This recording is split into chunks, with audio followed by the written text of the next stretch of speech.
With The Miz set to be out with injury for this year, statistics showing off Lashley's dominance in WWE, and the company giving up on a Raw superstar, this is Wrestling Up. My name is John, and you're watching the Wrestling Report for May 18th.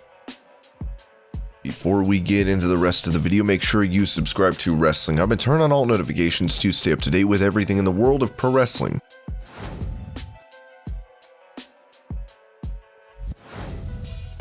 For WrestleMania Backlash, WWE was sponsored by Zack Snyder's Army of the Dead, which will feature Batista. This led to a pre-taped lumberjack match between Damian Priest and The Miz, where they were surrounded by zombies. To give you the full scope of how much of a catastrophe this bout was, Dave Meltzer would note in regards to The Miz, okay, so he tore his ACL, but we don't know the severity of the tear. Last I heard is it might be a partial tear, so that might not be that serious. If it's a full tear, that's surgery and probably, 7, 8, 9 months off. At 40, that's not the best thing in the world. He'll come back from it, I'm sure he will, but that's a lot of time off. Hopefully for the best that it's partial and he can make a quicker recovery. That injury is legit. PW Insider would add the word backstage at Raw is that he suffered a knee injury that will be getting checked out this week. The fear is that he suffered a torn ACL when Damian Priest landed on him with an elbow drop during the match.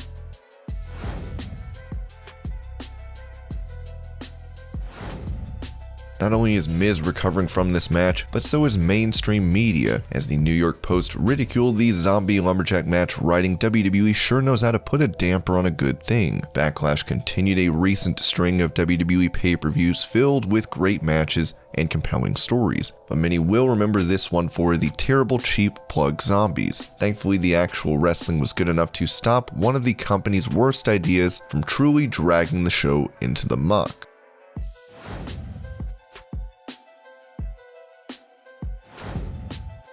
While WWE Hall of Famer Mr. T is not seen or heard from much in WWE, he is still involved with the company, saying this to Wrestling Inc. I still got stuff going on with WWE. I got Mr. T dolls and stuff like that. They selling the goods and stuff like that. What I tell people is I never consider myself a Hollywood celebrity. I don't act, I react. I'm just a tough guy that has the opportunity to play some roles in Hollywood. I'm not any different. I was never a guy that made the guest appearances in wrestling. That's who I am. I love wrestling. In high school, I played football. I like the tough sports. I like man-to-man stuff. Throwing the guy, flipping the guy, running through and driving. I wasn't a wussy when it came to that. I can take a punch. I can give it. And that's what it's about. Maybe I was more of a wrestler than an actor. More tough guy than I was an actor, so that's the part I like. That's why I still go to wrestling matches, still go to boxing matches. That's what I love. I can make a guest appearance here and there. Right now I got some toys and dolls with wrestling. I still watch on TV. I might appear somewhere here and there. Never know what Vince has in mind because he's always thinking of something. But my job is to be ready when they call. So that's what I've been doing. I've been training, getting ready. So when they call me, I'll be ready.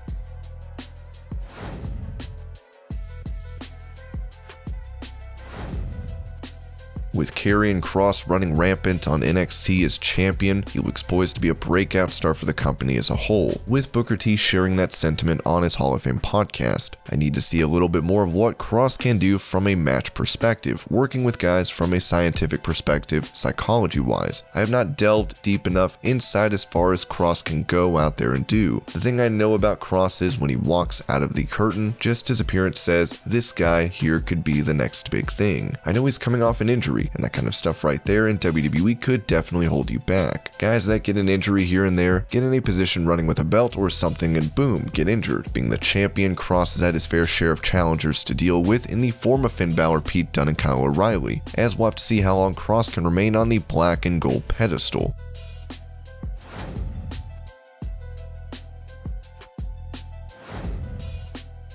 As Bobby Lashley reigns as WWE Champion, the CEO of the Hurt Business did recently take a loss to Kofi Kingston on Raw. While Kingston is a former champion in his own right, this brings us to an incredible stat. As the Wrestling Observer said, this was only the 5th time Lashley has been beaten in the last 18 months. The most shocking stat is one of the other 4 times was against Ricochet. Of course, Lashley will more than likely get his revenge on Kingston, yet it is impressive to see WWE finally get behind the Almighty in a big way.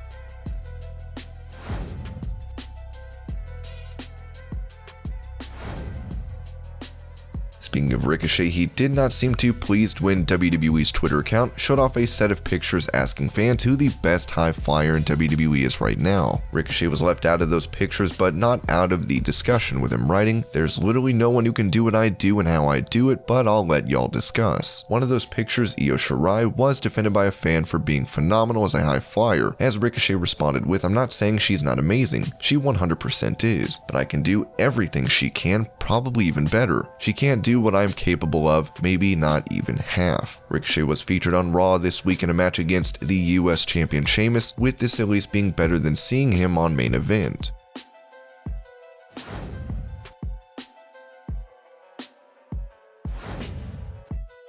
On the subject of Monday Night Raw, Charlotte faced off against Asuka in a competitive match. Many fans noticed that at a few points, the screen went blank. Most figured it was a wardrobe malfunction, with it seemingly coming from Flair.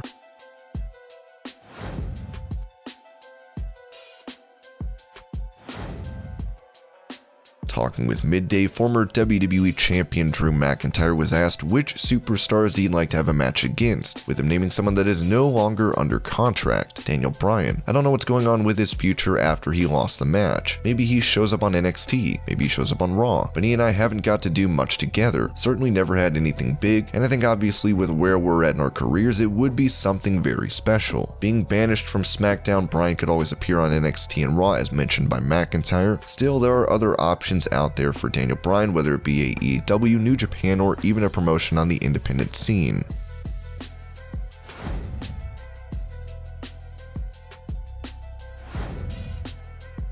With several changes coming to last night's Raw, PW Insider gave a reason as to why we have not seen Humberto Carrillo. With fans expecting his botched move on US champion Sheamus to lead to an injury angle with the champ, it was reported. For those who asked why there was no update on Carrillo, the decision was made to focus on the Ricochet stuff. Much like Mansoor being forgotten a week after he debuted, the decision was made to focus on something else. Hopefully Carrillo can find his way back onto TV, with this coming as no surprise given WWE's track record of giving up on young talent.